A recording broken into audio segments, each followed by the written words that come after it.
হম হনুমতে রামদূতায় নমঃ, হম হনুমতে রামদূতায় নমঃ, হম হনুমতে রামদূতায় নমঃ। হনুমান চালিসা পড়ার সময় নির্দিষ্ট দিকে মুখ করে বসতে হয়, আর মুখে রাখতে হয় বিশেষ পাতা, না হলে মনোবাঞ্ছা কখনো পূর্ণ হয় না।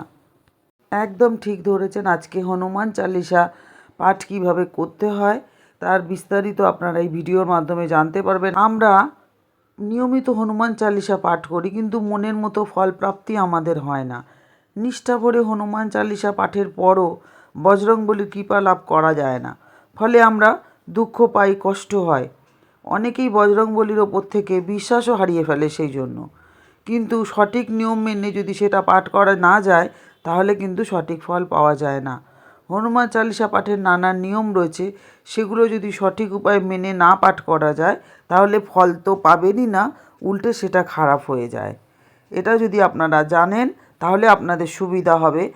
ছোট্ট করে আগে বলে নিই হনুমান চালিসা পাঠের উপকারিতাটা আপনারা আগে জেনে নিন, কেন আমরা পাঠ করি হনুমান চালিসা। ভিডিও শুরু করার আগে আমি বলবো, যদি নতুন হয়ে থাকেন এই চ্যানেলে, তবে অবশ্যই চ্যানেলটা সাবস্ক্রিপশন করে পাশে থাকবেন। সকলের সাথে এই তথ্যমূলক ভিডিওটি শেয়ার করে দেবেন। লাইক কমেন্ট করতে কিন্তু একদমই ভুলবেন না। আর বলবো অল বাটনে প্রেস করে রাখবেন, তাহলে আমি এই ধরনের ভিডিও দিলেই আপনারা তৎক্ষণাৎ পেয়ে যাবেন। আর একটু পাশে থাকবেন, উৎসাহ দেবেন, কারণ কাজের জন্য উৎসাহটা খুবই দরকার। জয় হনুমান, জয় শ্রীরাম, সকলের মঙ্গল করো। হনুমান চালিসা হলো একটা চৌপাই হিন্দু ভক্তিমূলক স্তোত্র। হনুমানের প্রশংসায় হিন্দুরা এটা নিয়মিত পাঠ করে। এটি তুলসীদাস আওয়াধি ভাষায় লিখেছিলেন এবং এটি রামচরিত মানসের সবথেকে পরিচিত পাঠ্য। এটি একটি জনপ্রিয় ভক্তিমূলক চালিসা, অর্থাৎ 40টি চৌপাই নিয়ে রচিত একটি ভক্তিমূলক কবিতা। বিশেষ করে রাত্রে হনুমান চালিসা পাঠ করলে দৈব সুরক্ষা পাওয়া যায়, যা সমস্ত ভয়, বাধা এবং নেতিবাচক শক্তি দূর করে, সাহস এবং শক্তি বৃদ্ধি করে এবং মনে মানসিক শান্তি আনে। এটি ভুলবশত করা পাপ থেকে মুক্তি দেয় এবং যে কোনো বড় কাজ সম্পাদনের জন্য শক্তি যোগায় বলে বিশ্বাস করা হয়। বিশেষত শনিদেবের কুপ্রভাব থেকে বাঁচতে এটি রাত্রেবেলা পাঠ করা সবথেকে ভালো। এটা পাঠ্যের উপকারিতাটা একটু বিস্তারিত বলি। দৈব সুরক্ষা পাবেন। হনুমানজি সুরক্ষা কবচ তৈরি করে, যা সকল বিপদ এবং সংকট থেকে রক্ষা করে। ভয় শঙ্কা দূর হয়। বিশেষত শিশুদের বা যাদের ভূতের ভয় আছে, তাদের জন্য যদি রাতে পাঠ করা যায় তাহলে সমস্ত ভয় দূর হয়, মানসিক শান্তি আসে। আর পাপ মুক্ত করে এই হনুমান চালিসা পাঠে। অনিচ্ছাকৃতভাবে করা ভুল বা পাপ মোচন করতে সাহায্য করে। শক্তি এবং সাহস বৃদ্ধি করে। শারীরিক মানসিক শক্তি তো বাড়াই এটা, এছাড়াও চ্যালেঞ্জ মোকাবিলা করার সাহস যোগায় হনুমান চালিসা। এছাড়াও আর্থিক উন্নতি সাধন করে। বিশ্বাস অনুযায়ী এটি আর্থিক সমৃদ্ধি আনতে সাহায্য করে আমাদের জীবনে। যে কোনো লক্ষ্য পূরণ করে। যদি সঠিক ভক্তি এবং নিষ্ঠার সাথে এটা পাঠ করা যায়, তাহলে সমস্ত ইচ্ছা পূরণ হয় এবং লক্ষ্য পূরণ হয়। এবার বলি হনুমান চালিসা পাঠের নানান নিয়ম আছে, সেগুলো যদি সঠিক উপায় মেনে পাঠ করা যায় তাহলে লাভ হয়, আর সঠিক উপায় না পাঠ করলে উল্টে এটা খারাপ হতে পারে। তাই অবশ্যই আপনারা জেনে নিন কিভাবে পাঠ করলে আপনাদের জন্য খুব ভালো হবে বা মঙ্গল হবে।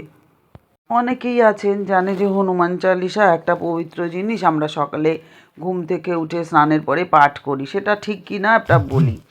অনেকেই সকালে ঘুম থেকে উঠে স্নানের পর হনুমান চালিসা পাঠ করেন, কিন্তু এটি হনুমান চালিসা পাঠের সঠিক সময় কিন্তু নয়।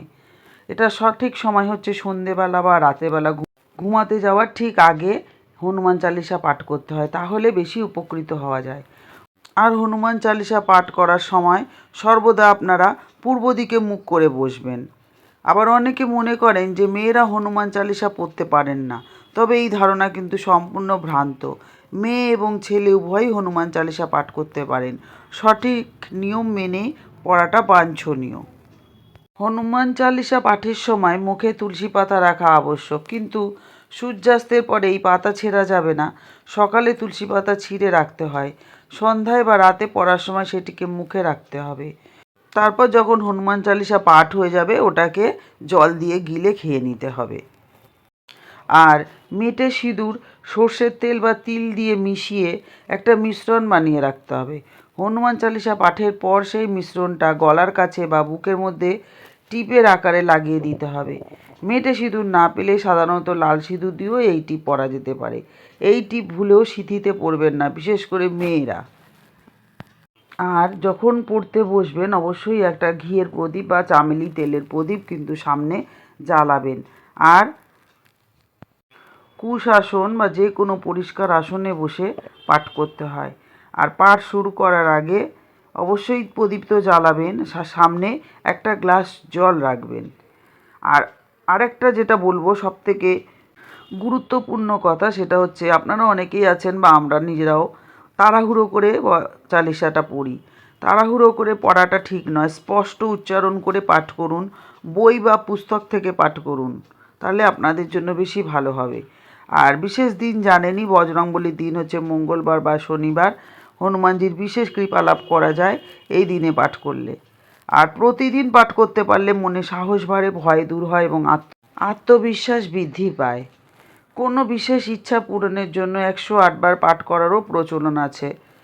কতটা পারলে খুবই ভালো হয়।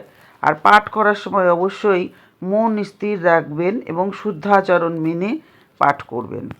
1 বা 11 বার পাঠ করলে ভালো হয়, নালে 3 বার। তবে কোনো বিশেষ উদ্দেশ্য না থাকলে 21 বা 108 বারও পাঠ করা যেতে পারে। আর যখন পাঠ করবেন অবশ্যই পরিষ্কার জামাকাপড় পরবেন। আর ভগবান কিন্তু রামের ভক্ত, সব সময় রামের নাম স্মরণ করে তারপরেই কিন্তু হনুমান চালিসা পাঠ করতে হয়, তাহলে কিন্তু হনুমানজি বেশি খুশি হন। আর বলবো, যদি আপনারা হনুমান চালিসা প্রথম পাঠ করছেন, ভাববেন আজকে প্রথম শুরু করব, তাহলে অবশ্যই কিন্তু মঙ্গলবারটা বেছে নেবেন। মঙ্গলবার ছাড়া অন্য কোনো দিন থেকে হনুমান চালিসা পাঠ করলে শুভ ফলাফল লাভ করা যায় না। আর হনুমান চালিসা পাঠ শুরু করার আগে সর্বদা গণেশের আরাধনা করবেন। গণেশের আরাধনার পর সীতা এবং রামকে স্মরণ করতে হয়। তারপরে সংকটমোচন হনুমানকে প্রণাম করে হনুমান চালিসার সংকল্প করতে হয়। এরপর বজরংবলীর সামনে ধূপকাঠি প্রদীপ জ্বালিয়ে ফুল অর্পণ করে হনুমান চালিসা পাঠ শুরু করবেন। আর বজরংবলী রামের ভক্ত হওয়ায় চালিসা পাঠ হয়ে যাওয়ার পর আবারও রামের স্মরণ করতে হয়। শেষে আপনারা বজরংবলীকে ভোগও দিতে পারেন, লাড্ডু দিতে পারেন, বোঁদে দিতে পারেন। খুবই ফলদায়ক কিন্তু এই চালিসা পাঠ করা, মোক্ষ লাভের পথ প্রশস্ত হয়। আর যারা পড়াশোনা করছে সেই ছাত্ররা যদি হনুমান চালিসা পাঠ করেন তাহলে অত্যন্ত বুদ্ধিমান এবং আপনাদের ব্যবহার কুশল হয় ভগবান হনুমানের আশীর্বাদে। তো যাই হোক বন্ধুরা, ভিডিওটা কেমন লাগলো অবশ্যই কিন্তু আমাকে কমেন্ট করে জানাবেন আপনারা কতটা সমৃদ্ধ হলেন। আর ভিডিওটা অবশ্যই বেশি বেশি করে শেয়ার করে দেবেন, কারণ হনুমান চালিসা সবাই পাঠ করেন কিন্তু নিয়মটা অনেকেই জানেন না, কিভাবে পাঠ করলে হনুমানজি কৃপা লাভ করা যায়। তো যাই হোক, আজকে বলবো আমার সাথে এতক্ষণ থাকার জন্য অনেক অনেক ধন্যবাদ। সবাই সুস্থ থাকুন, ভালো থাকুন, আনন্দে থাকুন, বজরংবলী সকলের মঙ্গল করুক, এই বলে আজকে ভিডিও শেষ করি। জয় শ্রীরাম, জয় বজরংবলী, জয় রাম সীতা। সকলের মঙ্গল করো, সকলকে সমস্ত সংকট থেকে উদ্ধার করো।